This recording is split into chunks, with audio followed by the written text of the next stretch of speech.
You're signing up people to call you asshole is what's happening. Yeah, no, and actually, it's mostly I think over the chat. It's not gonna come over very well pretty often. So let me find something see the problems now inherent in that name. Yeah. So the pureblood. If we're playing in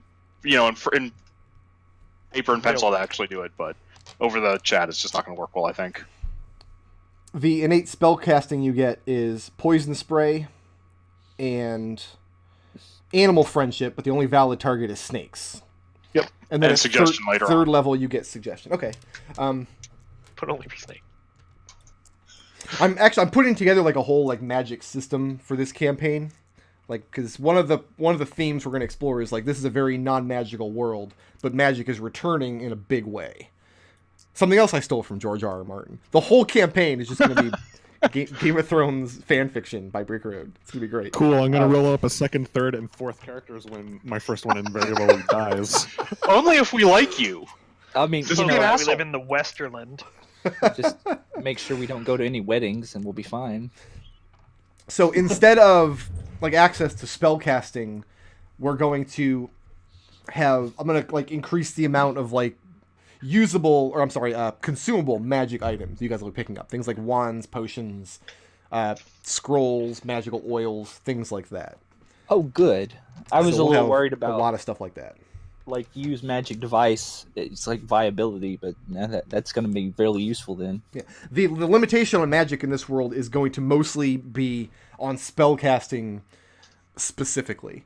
And part of that is just I'm coming off of like 4 straight 5th edition campaigns with enormous amounts of spellcasting, where the magic was the solution to basically every single problem the characters came up against after level 4 or 5 or so. You can just say it's because of me, Brick Road. We all know. Well, I'm including my other group in this too. Like I ran Curse of Strahd. I played a warlock for 17 levels. She didn't do anything except magic after a certain point. Well, the other thing I'd like to explore a little bit is Xanathar's has all these cool rules for like skill synergies and things, but almost all of them are just trivially solved by very low level magic. Like there's one about how you can use certain synergies to forage for foods and things. And it's like, that's something that I've never seen a party actually do in 5th edition, because everybody just has Goodberry by level 3. So you heard it. He's gonna leave us in the forest, and we're gonna starve to death. You're gonna starve to death. Whatever. You guys are gonna eat worms with me. I'll teach you all the way to cook them. You don't. Well, Asp can use his animal friendship to call a bunch of snakes and then just have a big old snake barbecue. That sounds delicious. All right, so The bad friendship. the next step we're going to do, I mean, you guys can be filling in your mechanics stuff on your character sheet as you go. But ideal, bond, aspect, and flaw and alignment are the big ones. All your role-playing stuff, I want to get this filled in. So I need like a 1 or 2 line summary for what your character views your alignment as. And the reason I do that is just, like in this last campaign, just to avoid any arguments about what this or that alignment means. Like me or Destil? Oh, just anybody in general who wants to come out. But yeah, I'm a 35-year-old man. I've been playing D&D since I was 8 years old. I've had the alignment arguments before. I've been there. See, Burkhardt, I don't really have a good idea for the law side of things yet. I mean, I got kind of a placeholder statement, but it really kind of sucks. But as far as like neutrality goes, I have it. Good and evil are subjective distinctions. What matters is keeping to your own ethics. See, that's fine. I can just put that. Brick, can you read back what I told you about my alignment? I have everybody tries to be good. Laws are weird and confusing. Thank you. All right, I've got mine here. Well, I'm going to finish McDohl's first. I've got good. Sorry, sir. Good and evil are subjective distinctions. What matters is keeping to your own ethics.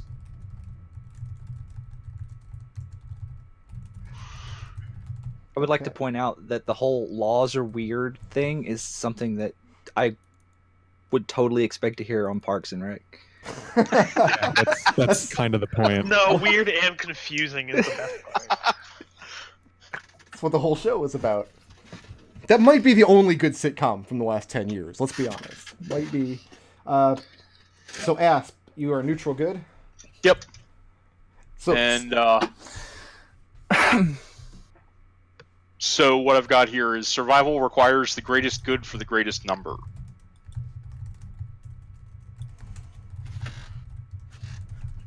Because Yuan-ti are emotionless, which will be fun. He won't have any fun, but I'll have fun with it. so Fun's an emotion. survival requires the greatest good for the greatest number might be the most diametrically opposed line from standard Yuan-ti culture that you can possibly get. Yeah. So your character is definitely an outcast. Like, there's no way you've got any ties to Yuan-ti society unless they're adversarial, which we can discuss later, but something to think about. So yeah, at this point, we're just going to wait until you guys have filled in all of these blocks. I've got stuff for everything but Bond. All right, let's get... so let's go down the list here. Wendy's alignment is neutral good.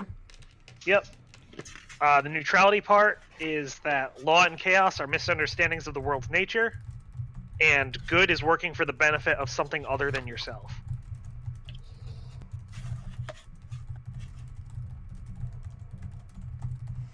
Okay. My Hold on, I got to belief... finish typing this.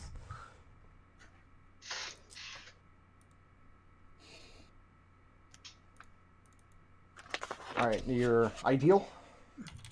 My ideal is learning new things is never wasted. Okay. My aspect I already told you. Yep. And my flaw is... Wait, how does that work? My flaw is that I tend to take things apart in order to figure out how they work. So, you guys walk into a room with an obviously dangerous mechanical trap, and Wendy goes, wait, how does that work? And starts taking it apart. And then Adrex immediately says, that looks like a great idea! Pretty That's the much, plan. yeah. Wonderful. And you're gonna... we want to hold off on everybody's bond until we, like, talk about what the group dynamics are going to end up being? That's my... Yeah. Okay. Yeah. I don't have anything for Birdie yet. It's because like you went off on a tangent in the middle of asking my questions. You kind of got to just kind of jump in when I do that. Sorry. No, I'm lawful neutral. Yeah. Because like Birdie just wants to be left alone. Mm-hmm. But at the same time, it's all in his little mind for the tribe he's a part of. Like everything for the advancement of the tribe, even if it would result in his death. But largely, he's kind of cowardly and just wants to be left alone. That's where the neutral part is. He doesn't have any grand designs or anything other than the advancement of the tribe he's a part of. And I guess that would be he would consider the group that, since he doesn't have a Kobold tribe anymore. Okay. I am stretching my blip counter off the chart here. That's not good. I'll have to fix that later. Good.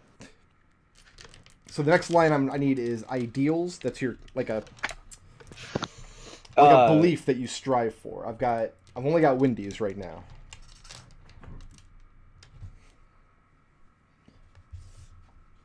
Like his ideal is that, like I said, everything for the tribe. So like he's willing to share everything freely, even when he doesn't have anything. It's like in his mind, it's what keeps the tribe alive. So willingness to share freely with tribe members, even when he doesn't have anything really to give. Okay. But that like only extends to tribes. And so, but Birdie sees this group as his tribe. Yes. So he too is an outcast then from his. Yeah. Like I said, like I was thinking that he was like, all his whole, kobolds are generally killed by the dozens. So I figured he was like just the only one of his. Okay. As for like flaws, he is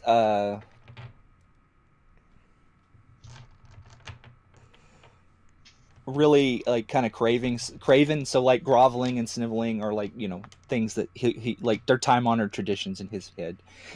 So you want me like to type groveling is a time-honored tradition? Yes. All right. Like he will like he'll just kind of like get on his knees and beg for his life if he thinks it'll help. Like he's not the honor's not a thing for Birdie. He'll stab you like he'll get down and grovel, and he has no pride. Flaws for Raazu or Asp? Still thinking about it. Okay. I've actually got two. Two flaws. Yeah. Is there a way we One can is- condense them into one flaw somehow? Oh. All right. Then I will just take out the first one and give you the second one. I take any advantage I can if it will aid my allies, regardless of the consequences.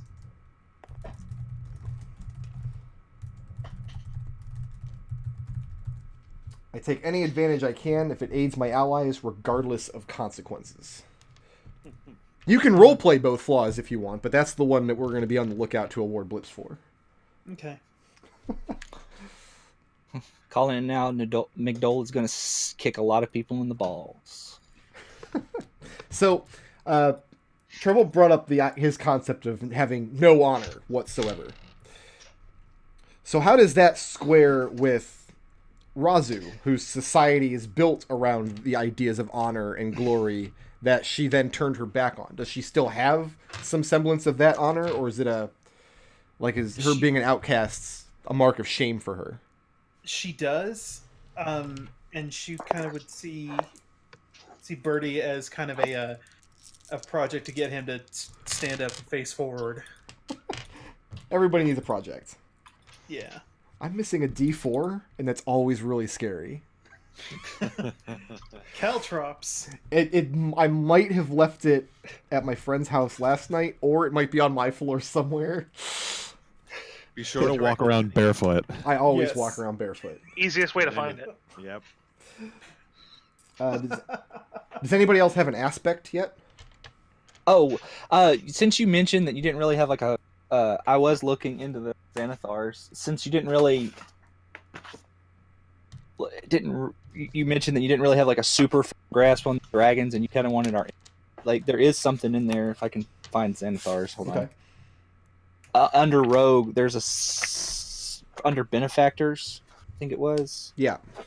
It says something about a dragon, like you got away from a dragon decided not to eat you. A dragon didn't eat you when it had the chance, and in return, you promised to set aside choice pieces of treasure for it. And that sounds like something a kobold would do because they really venerate as the big dragons. All right, you want to just go with that word for word? Put that in your aspect? Sounds The fun. aspects are in Xanathars? Yes. The examples of them are, yeah. Yeah. So that's why you turn to being a rogue, to amass treasure, and you send this back to this dragon periodically. Yeah, I mean, I kind of had a mental thing that, kobolds generally do a lot of roguish things defending their warrens, and I guess it's just a natural extension of that when you go out and when a kobold goes out in the world to steal things for a dragon, I guess, yeah. Are you sure you don't want to just name yourself Tucker? Who's Tucker? Fricker, you got that one, right? I Destil? didn't. I have no idea. Tucker's Kobolds. Oh, yes, I have read Tucker's Kobolds. Yeah. Do you want to summarize that for the people? Tucker's Kobolds is essentially this person was running an old school D&D campaign, and it's just this big dungeon. But the most fucked up part of the dungeon wasn't where all the demons were; it was where the kobolds were, because it was just full of traps everywhere. That's one of the reasons why I wanted to pick a kobold, because when you read them in Volos, it makes them sound like little 2-foot tall MacGyvers. Now, Xanathars does have, and I don't know how much it'll be useful mechanically, but it has a very large expanded trap section. I don't really like running traps the way that Xanathars has them laid out, but if you peruse them, it might give you a lot of ideas. Yeah, that's the kind of how I was gonna I had when we go further into the stuff like background and stuff, I'll tell you what I had in mind. All right. I still need 3 ideals and 3 aspects.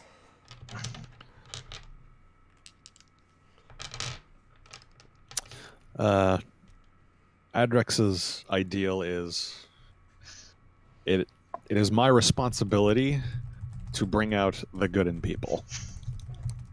So the exact opposite of Keelian's. Yes. Like literally the opposite. Like Helian's belief was Yeah. it's my responsibility to make them into assholes. Don't you mean Someone saw- don't you mean Rowan Darkwood?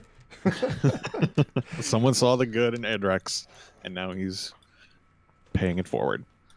By the way, the Human Kingdom's down south is where Darkwood is originally from. So he'll be marching his armies against you. Well, lovely. No, I've decided exactly one character from Flumpscape would be in this campaign. It's Jazzy Baba. Only one. Yeah, exactly. It's ferocity. How? So I'm going to go with the adversary aspect. Okay. These are all actually really good. Which class was that for? The rogue? Rogue. Okay. Yeah.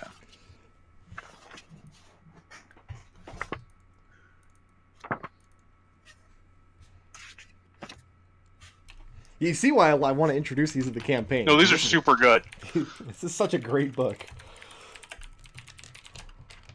Brick, are we doing custom backgrounds for this campaign?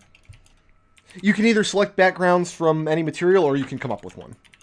Okay, because the one I kind of like has a feature that is the exact opposite of what I want. Okay. Yeah, I'm not... I'm going to go with the proprietor of an illegal pit fighting arena where you once took bets. So, I mean, I don't know how illegal it would be here, but Well, I'm illegal yeah, in... illicit. Yeah, yeah. You know, illicit's probably a better word. We'll go with that.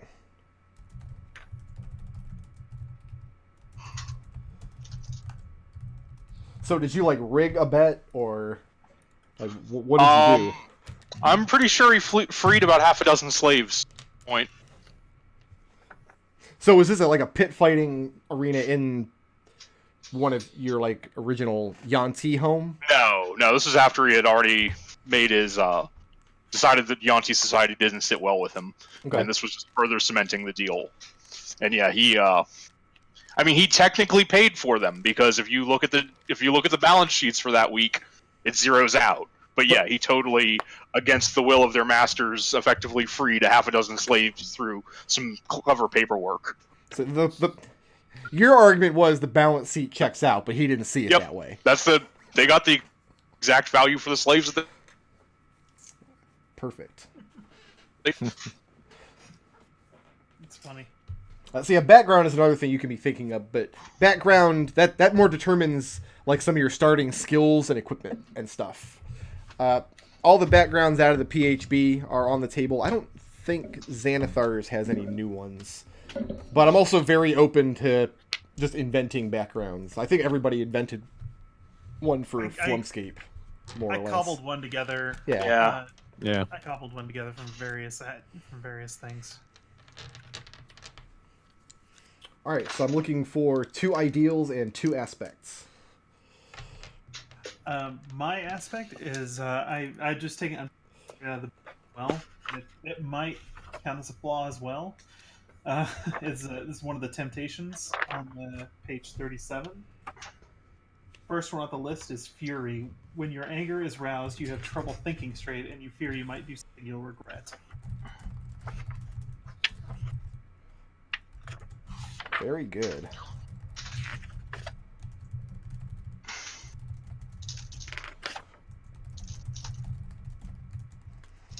Now, has that ever happened to Raazu, or is that just something that...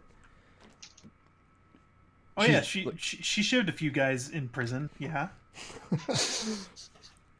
And she paid for it, but yeah. Paladins are lawful good. Yeah, exactly. So everybody chose a subclass. Obviously, you have until level 3 before you actually have to finalize that choice, but it sounds like everybody's built that into their character concepts. Destil, can you kind of summarize real quick what the mastermind is for me? Because I actually haven't read that one yet. The mastermind is basically the rogue that hides behind the scenes and does a combination of making other people... I mean, what's the eunuch's name in Game of Thrones, as long as we're going with that? Varys? Yep, he's basically Varys. Okay, he has his little birds. Yeah. I've been working too much because I heard the eunuch's name and I was like, what? At third level, you can use the help action as a bonus action. Ooh, okay. Yeah, that's their big combat thing, Ooh, That's pretty good. which is great when we have 2 rogues in the party. Yes. that's really good. I see misdirection getting someone killed.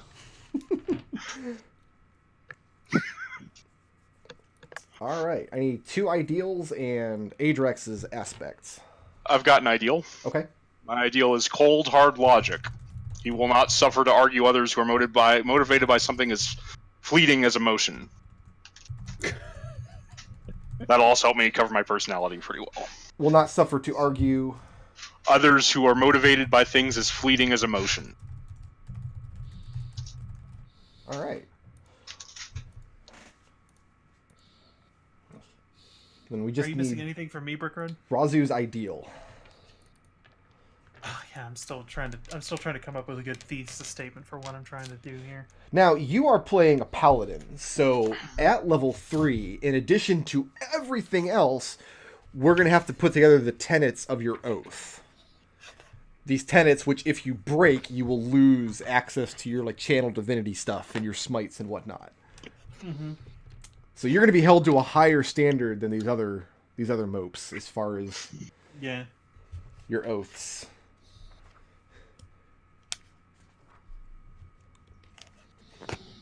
And I was still leaning toward the Oath of Conquest.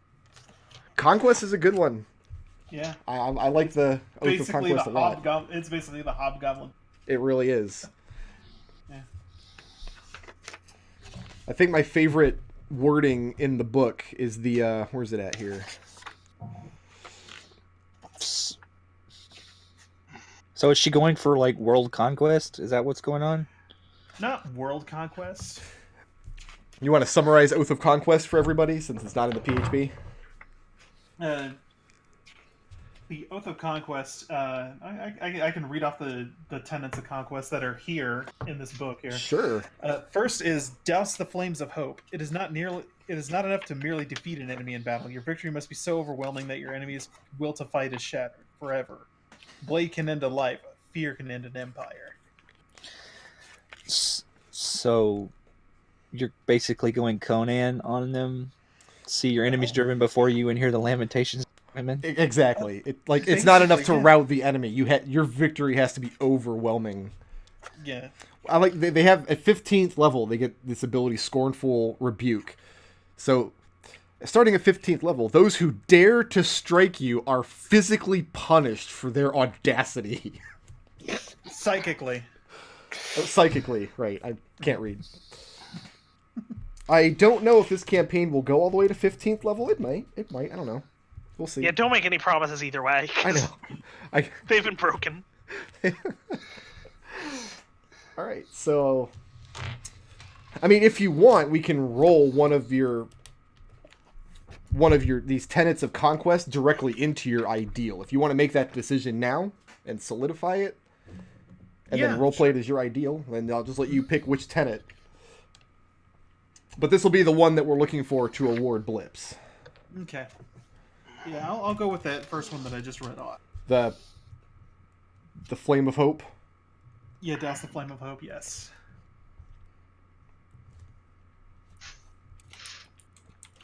Right, I'll just put it. How about just put it in that last line instead of the whole paragraph? A blade can end a life, etc. Okay. Yeah, sure.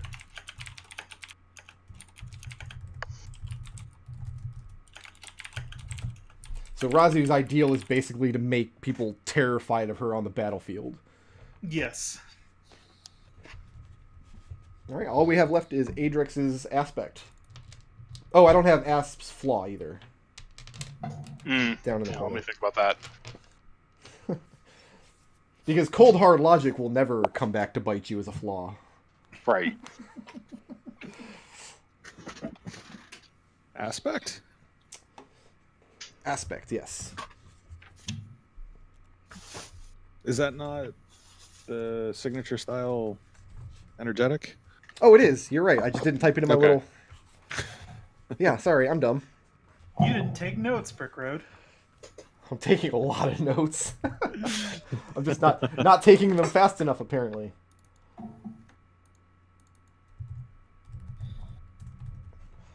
Yeah, he doesn't He doesn't really sing and laugh during combat, but he's never going to not put 110% in fighting and stabbing and be really happy about it.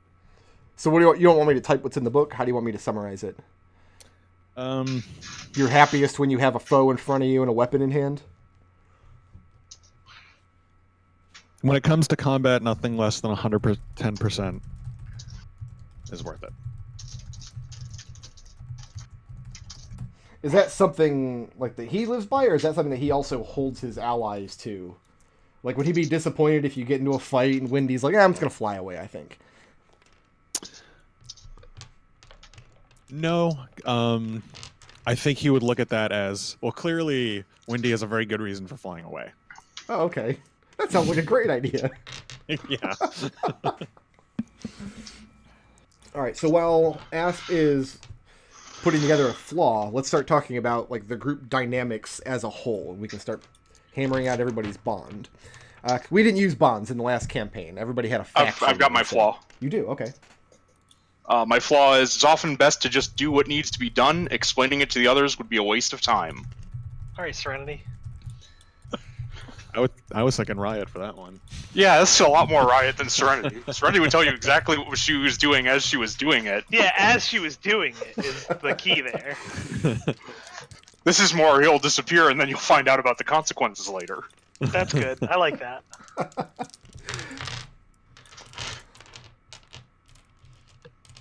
Kind of like, Peter Baelish from Game of Thrones. He'll explain himself to relevant people after the facts, whoever's still alive. This Game of Thrones campaign, my character's going to die like 2 rounds in, 2 sessions in. That sounds like a great idea, yeah. Like, am I just Ned Stark? Should I just rename the character Ned? He's Ned Dwyer. Yeah. You're a Dragonborn, right? They'll try to take you out, and they'll just hit the scales on your freaking neck.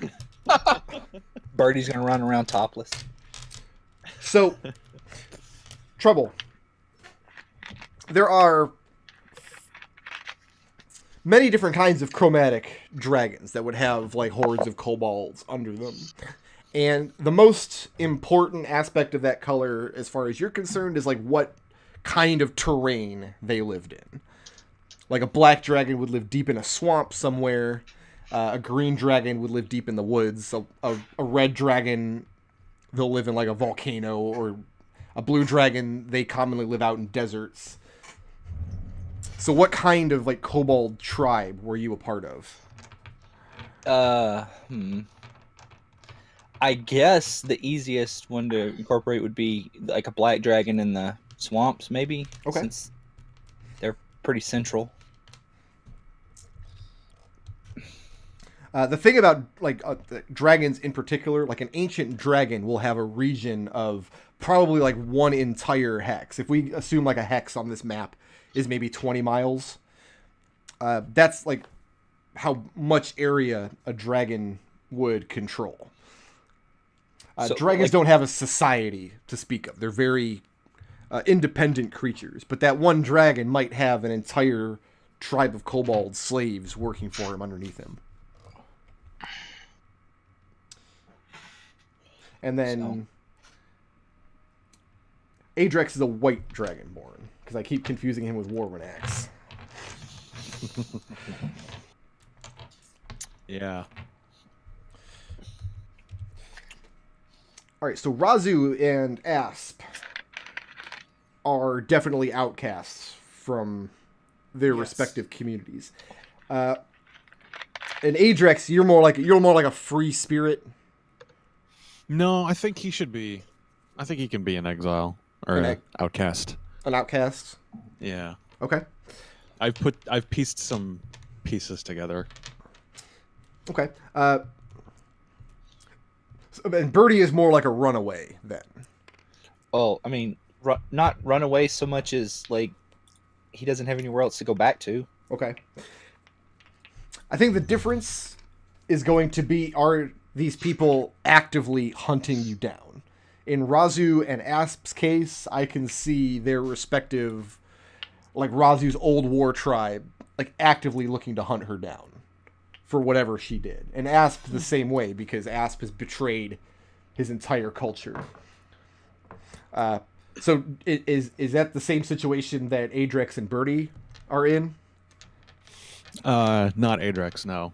Adrex was deliberately thrown out. You were exiled. They don't want Yeah. anything to do with you. Okay. Weird. Birdie, like I said, his tribe's gone, and then like the dragon was just gonna eat him, and Birdie managed to. I'll get you some stuff. So he's just out wandering around collecting shiny things to bring back for the dragon. So the most like war-focused races on the map are goblinoids over on the west side of this big river, and orcs on the east side. So with that in mind, like, who wiped out Birdie's tribe? Who went in to, like, what were they trying to do? Trying to, like, break through these defenses and steal this black dragon's horde? Where again? Point to that one more time. Like, Orcs and goblins here. And then orcs somewhere on the other side of the river over here. Do you want to put the black dragon over here, or here? Wherever you want to put it. I don't care. I guess here. Like, where is the Yuan-ti supposed to be? Well, I don't really have anything labeled on the map yet. Okay. But right now, I'm more interested in, like, who destroyed your tribe. And then I guess this would be a good spot since there's mountains and stuff for the kobolds to dig in. It's not just, like, strictly swampland. Okay. And then I guess orcs, since they're the closest. Orcs also strike me as, like, you know, dumb enough, but also full of themselves enough to attack a dragon. So the orcs, they wiped out all of the kobolds in the area. They tried to slay this black dragon. They didn't completely succeed, but maybe they made off with enough of this dragon's horde. So you went out into the world to help your patron dragon rebuild his horde in exchange for not eating you. Pretty much, yeah. Can we mark this stuff as we go? If you want. Just so, like, Yeah. What? You guys, I mean, you where guys did you have add your... that? He wanted to do it on this hex here. like, don't let me mark anything, otherwise we'll end up with another type here wall.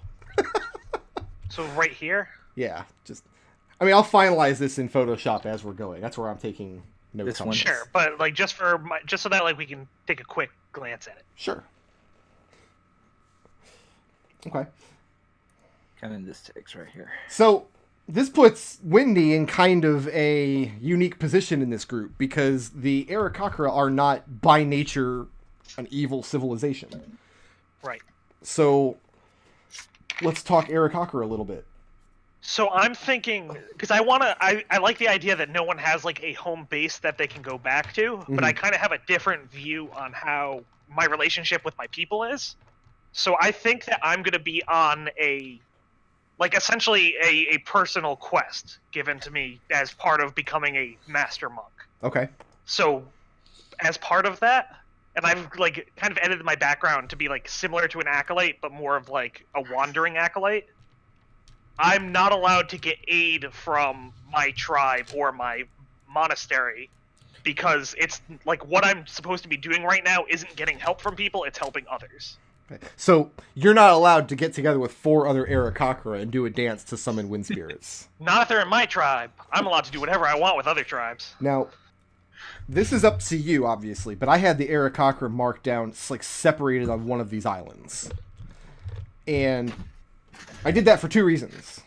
Yeah. First of all, because they're not an evil alliance society, and they have the benefit of flight to build their villages and stuff away from where orcs are ravaging the countryside. The other thing is because you were, at the time that I drew this map, you were playing the Kensei, and then McDohl was thinking about playing a samurai. I was thinking about just having, like, feudal Japan up here on its little island off to the side.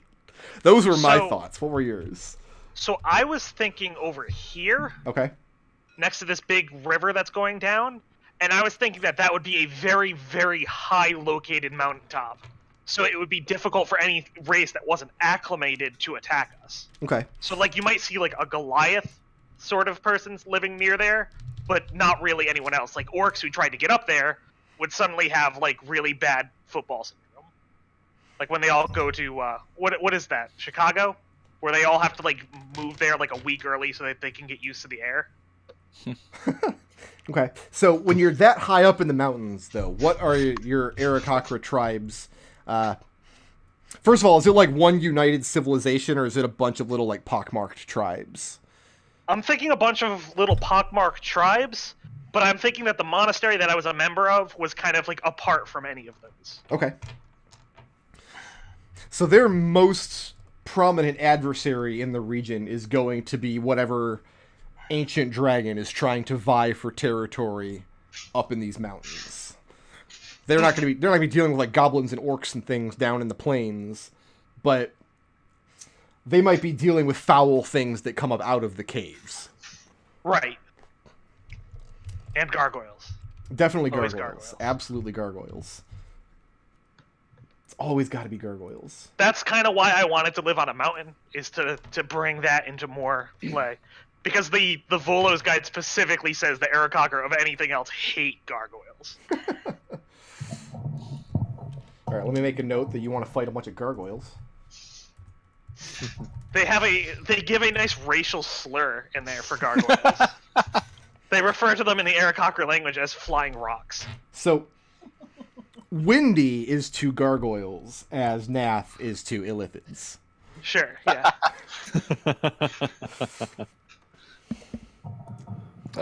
Are there mind flayers on the map? Not on the map, but there are definitely mind flayers in this campaign. Okay. Underneath the map. You can just expect there is a vast like Underdark region that pretty much none of you have had to deal with yet. All right, so this group of outcasts or exiles gets together, and one thing leads to another, and they stumble across this monk who is male or female. Have we decided? I haven't yet. I think I'm going to go female. The difference is a female can use the hashtag sit command to lay an egg. Oh, okay. Definitely going to have to go female. Okay. So you come Would we across be able this to tell? this bird woman monk who is on her kung fu walk the land quest. Yeah. Was there like a galvanizing incident that caused the five of you to come together? Like, was there an inciting incident?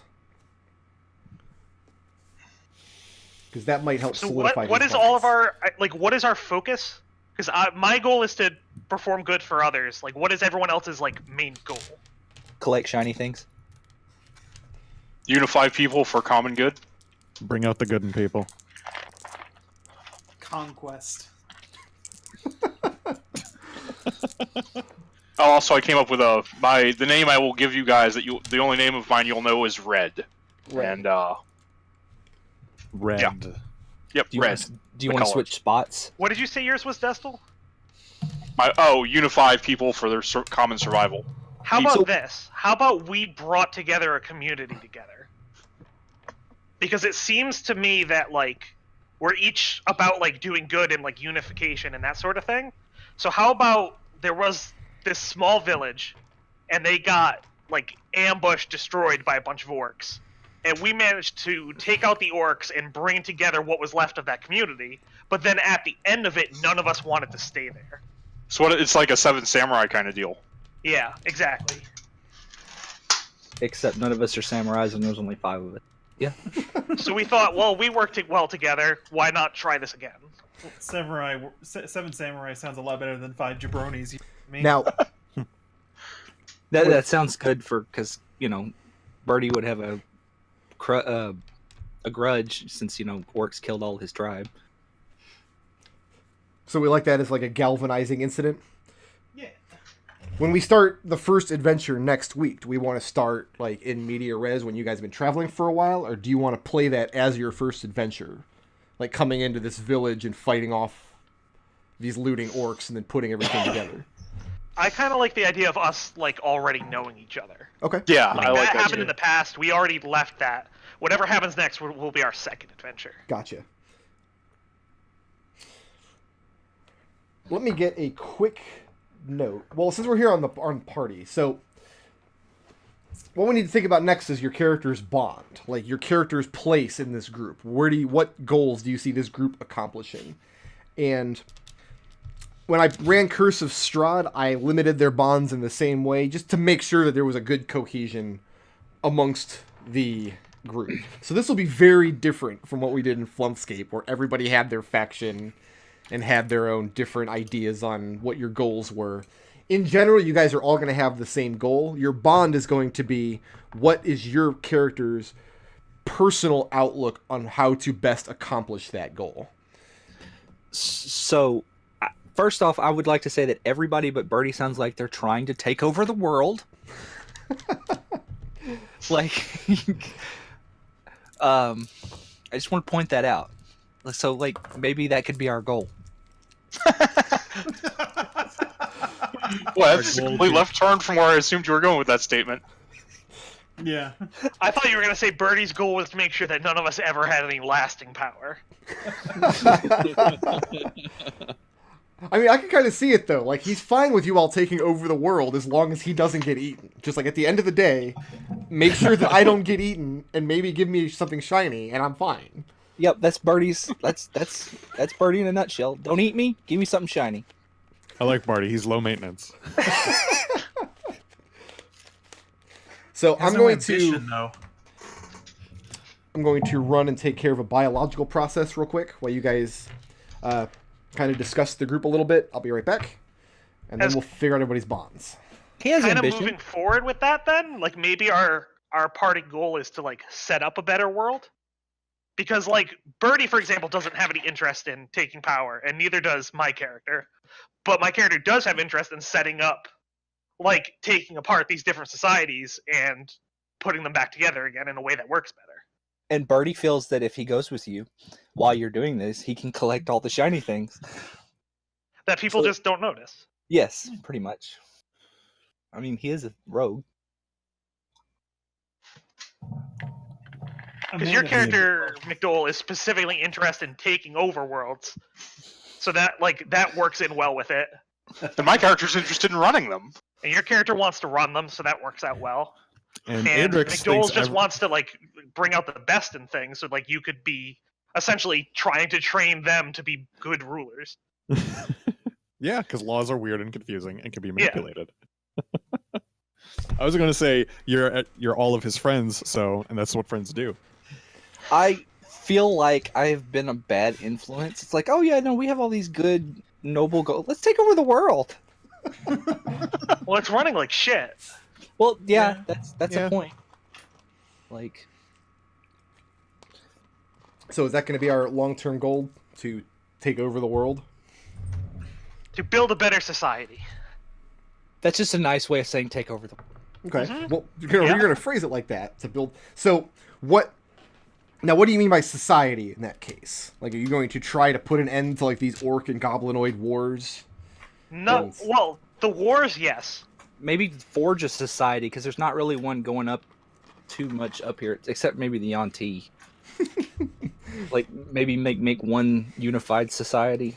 Now, we understand that this is an impossible task. Oh, absolutely. So the idea this group would be like an overly idealistic, like bright-eyed, bushy-tailed, grand design type, and then we can like see them either spectacularly fail or be hammered into something different by the realities of the world. Is that what we're going for here? Sure. Because I'm I okay think with the that. way that, like, we've already been going, like, if our goal is we've put together this village back together, like, from our perspectives, we're already working towards it. Like, we started small. Okay. Nodal, go ahead, and if you're going to be annotating the map, just go ahead and mark down where your little like monastery is up here. And let's figure out where this village is that you guys put together and who lived there. Well, are any humans still living on the other side of that broken wall? The humans, my notes have this kingdom here. What they do is they will exile criminals across the wall. Like here? Or just here? Just most of them would be settled in this area here, I imagine. But this kingdom here, I have in my notes as is actively trying to expand northward. So there's a lot of fighting, especially with orcs in this area. But as far as like a village that you guys put back together, there would be a lot of firbolgs, which are like nature-loving hippie kind of druids in the forests and whatnot. There would be Aarakocra settlements in the hills and mountains in the areas. You might have just little outcast village filled with kobolds or goblinoids and orcs that were either cast out from their tribe or who don't hold to their tribe's ideals. Where's the main body of orcs on the map? Where are you thinking that they're at? The only thing I have is, just to keep it from being just a giant goblin orc clusterfuck all the time, this river that kind of bisects the map here. Uh-huh. Like, the goblins have claimed most of the territory on one side, and the orcs are on the other side. In general, goblins and orcs don't have permanent settlements. They have just a giant mobile army that they just stampede across the countryside. How do you guys feel about this being the location of the town then? Right here. So like right in the middle. Like but safe by this river and this river. So like normally they didn't have any issues. But for whatever reason the goblins decided to cross the river for once. Okay. Yeah, I'm good with that. Yeah, that's fine. And who lives in this little village? Like, who is there? I don't know, I like fearbogs because none of us are them. Fearbogs? Yeah. Okay. These would be like... Fearbogs and I would say goblins too. This would be like a swampy offshoot of Fearbogs then. They live at like the base of these hills where it goes into the marshland of that river delta. Okay. And you're going to have to name this village now and put it on our map for us.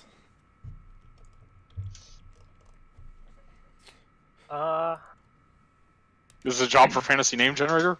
Absolutely a job for FantasyNameGenerator.com. Everybody's favorite website. Yeah, they I have think we should all Furbolg go names. though, because so that we can get a bigger group of names. Okay, so let's see here. FantasyNameGenerators.com. Place names. Thanks, it's right there. Village names? Hey man, you want to go to any of these place names that you want? I'm willing to hear what you find. Pizzeria names. No. What? I already regret what I said. Oh, man. Amusement park names. There we go. Harmstead. Harmstead. That's a bad place. It's like I got Airedale and Harmstead and Womboborn. Wombomborn. I don't even. Here we go. Lesser Hedgehog Pastures. Oh, that's a good name. Lesser Hedgehog Pastures. That's pretty good. Yeah, I'm gonna. Jesus Pizzeria. I think we're gonna go with Lesser Hedgehog. Yeah, like All right. Lesser Hedgehog Pastures. Where's Greater Hedgehog Pastures? It just asks so many questions. Well, it's probably down in these woods down here, and then the Fearbolgs have a very successful, like, Fearbolg civilization here, and they're just, like, striking out into new territory now. So Greater Hedgehog Pastures would be down here. Greater Hedgehog Pastures. Well, for the same reason, because they've got the rivers. It's a sister city. Yeah, they got rivers dividing the areas, and the goblins have Here's to the thing, come though, across the I'm hills. totally gonna put that on the map because you just said it and now it's Yeah. real. This is world building. This is how it goes. I also got Western Bandicoot Range. All right, Champ, don't blow your wad to too the early. west. Flower Power Pizzeria. I'm excited. I get to go to Mellow Mushroom for dinner in a couple weeks. Little Ivywood. So, Windy. Yeah. What would Windy's bond be then? Since you have this grand design to unify the societies north of the wall. What do you see like your group's place in that? That we can word in one or two sentences as a bond. To kind of work it into my bond and my belief, our place in the world is to take apart what isn't working to make something that is.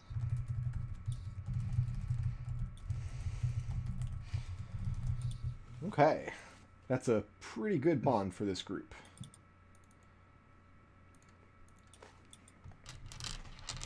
I'm very curious to hear Raazu's take on this, because if her whole outlook is just conquest, like you're playing a harmonium, you can just say it. A little bit.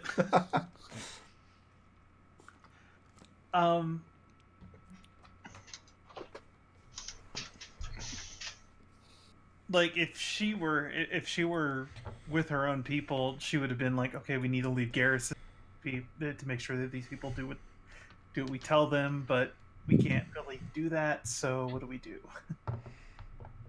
It's very. Was anybody else? Is that why you're conquest then, rather than like unification? Because you're about the conquesting. After the conquesting is over, what they do is up to them. Yeah. So what do you want me to type?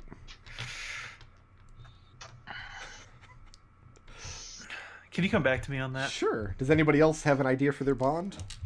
What's the specific question you basically want us to answer is what our personal outlook is on accomplishing the goal of we're out to change and conquer the world?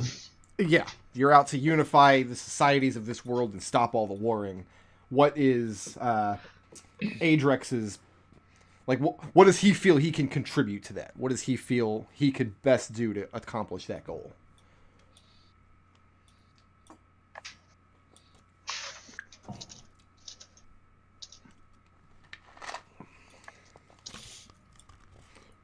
I mean, Adrex's view would be, since he doesn't like laws, would be that any institution that we take over or conquer or build has a correct set of beliefs for the people. Now, to put that into a bond,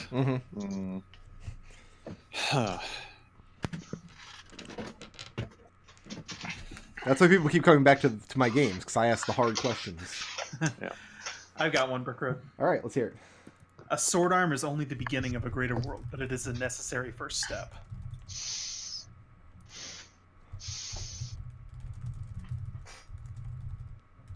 I misspelled world twice.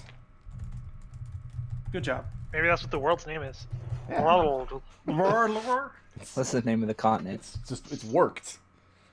Okay. I've got one. Red. I will maintain the prosperity of our lands, or whatever. I'm not sold on that bit of the wording. Even if it means doing the things that my companions find distasteful. You're just pulling in all the characters then, huh? He's like a greatest hits. Is a character name actually just Flumph? Yeah, this might be going a lot of different places, but hey, I don't have to worry about any emotion, so it's nice and, very cold and logical. Well, and this will change over the course of the game too, as you get into your characters. We'll figure out how this will change, because I think that the long-term goal of unite the world's societies by conquering, etc., like it's going to become very apparent within 5 experience levels or so. That we're doing a great job.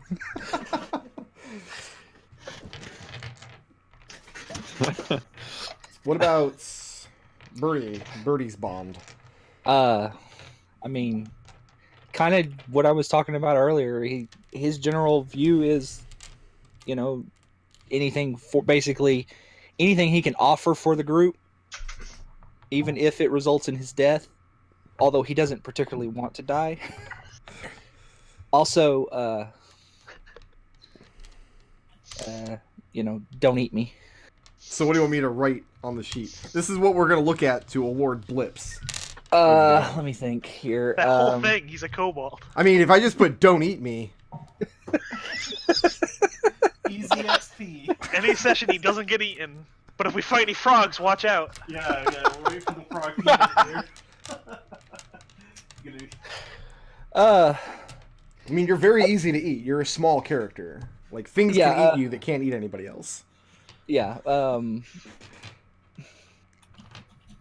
So is Birdie's, like, self-preservation his, like, driving...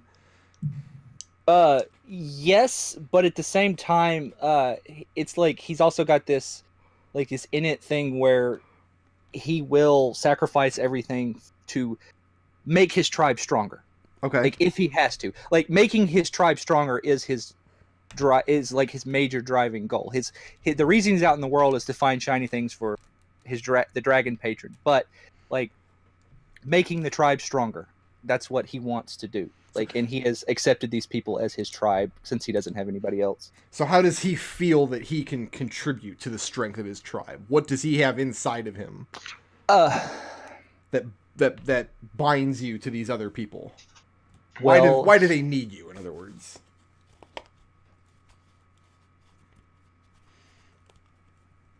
Like, that's a hard question to ask to a kobold because kobolds generally don't think they.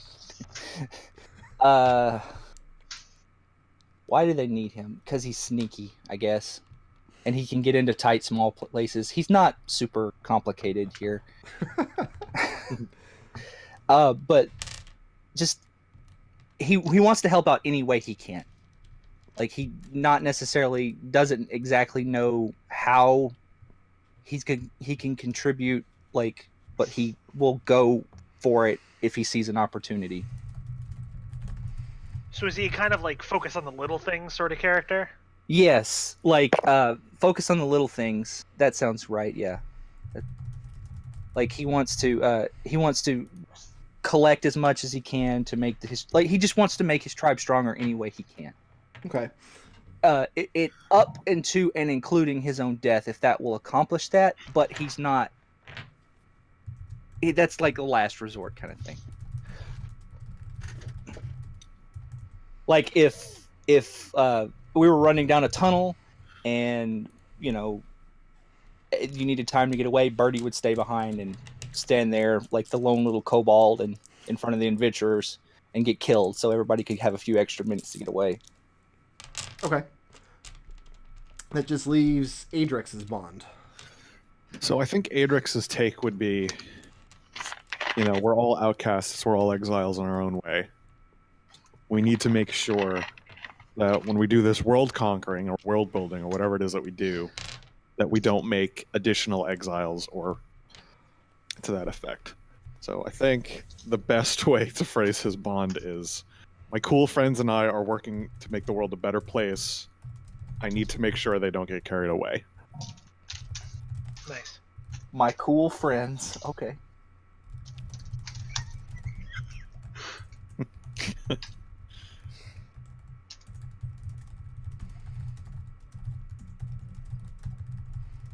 All right. So I'm going to just run down the list here and make sure that I've got all these correct. This is what we're going to award blips based on. So for Raazu, I have alignment, lawful, neutral. Mm-hmm.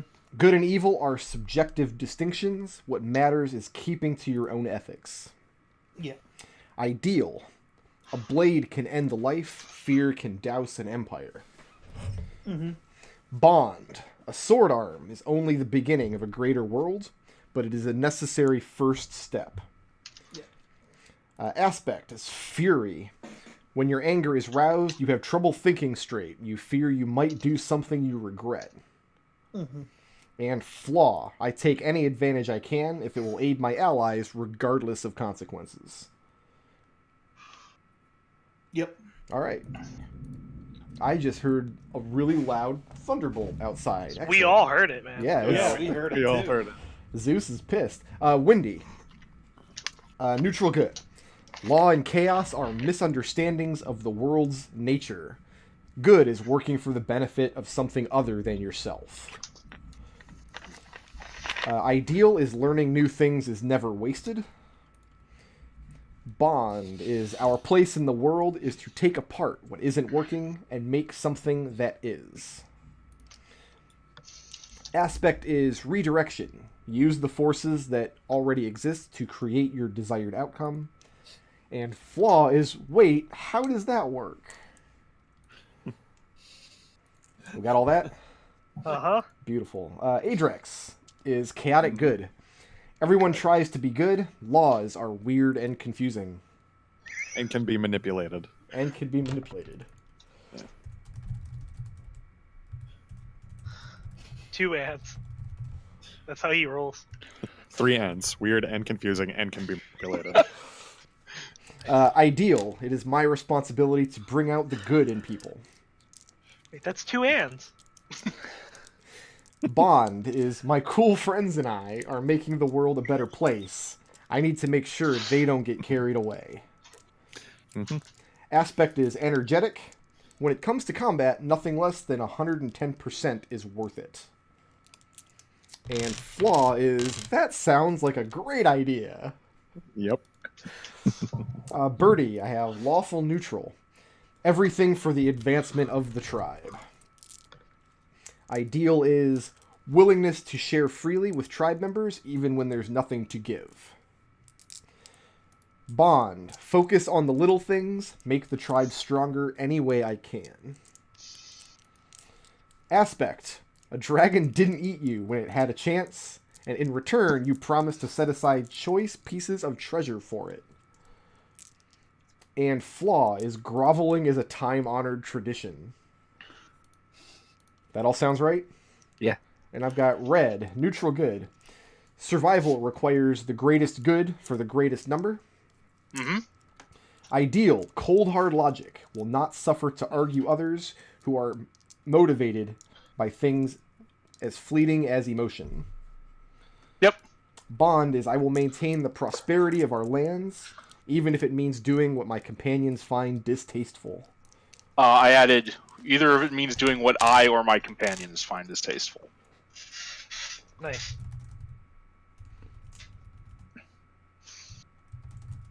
Okay. Aspect is adversary, the proprietor of an illicit pit fighting arena where you once took bets. And your flaw, it is often best to do what needs to be done. Explaining to the others would be a waste of time. Yep, that's all there. Beautiful. So, we have to make one more very important group decision. Yeah. Do we take the hit points given from the book, or are we going to be manly men and roll for hit points? Take Book. the hit points in the book. Take the Yep. hit points in the book. Take the hit points of the book. We don't trust you, Brickroad. We don't trust No. ourselves. No manly men in this group, huh? Rolling for hit points is my least favorite rule in the history of D&D. I am literally 2 feet tall. Do not let me roll for hit points. Okay, so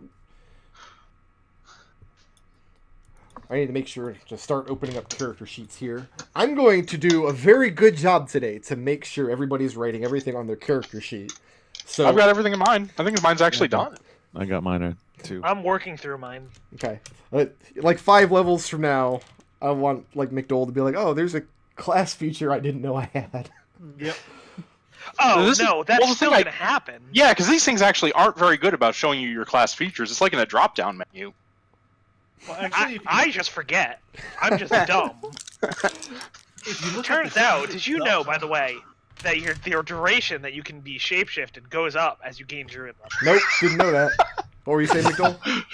the if you actually go to the finalize sheet, if you'll scroll down and you'll see you have like all of your. It actually lays it out pretty cleanly, I'd say. Okay. Yeah, now that I'm actually getting a good look at this sheet, it does kind of. Is there like a static one versus the dynamic one? There's a How do you view this finalized sheet? you can export as a PDF. Okay. Well, I mean, you can either export as a PDF, but if you over on the right, you have the little what looks like a piece of paper or whatever with the circle and lines and stuff. You click on that. That actually is the kind of like the finalized one, and then you can also export to PDF. So, let's do. Oh, Burke, I chose experience points instead of milestones. I assume that. Yeah, we're going to be doing experience because you'll be getting encounter experience like we did, and then the way blips work is we'll award blips for all the stuff we just went over, and we'll do the same rundown, creative, assist, badass, etc. You can hold up to 6 blips. 2 blips work like inspiration. 4 blips give an either auto success on your roll or auto fail on an opponent's roll. 6 blips will power a game mechanic that I haven't introduced yet. Wait, I might have missed something then. Okay. So it's our choice to either use them as experience or to hold them? Right. You can only hold 6 at a time. If you already have 6, they roll over into experience. If you don't think you want the rerolls, you can just roll all of the new experience. It's up to you. Okay. But it's combining the blips and belief points from Flumphscape, because belief is not going to be a big driving theme of this campaign like it was in the last campaign. Okay. Because there's so many more opportunities to gain blips in this campaign, because we have a lot more things to give them out for, they're going to be worth a little bit less. They're worth 1/30th of a level instead of 1/20th. So like at level 1, where you guys are now, blips are worth 10 experience.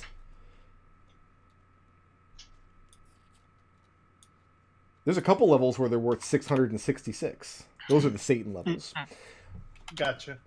So the next thing we're going to be doing is... That's what I was going to do, is we want to decide a place on the character sheet to track your blips.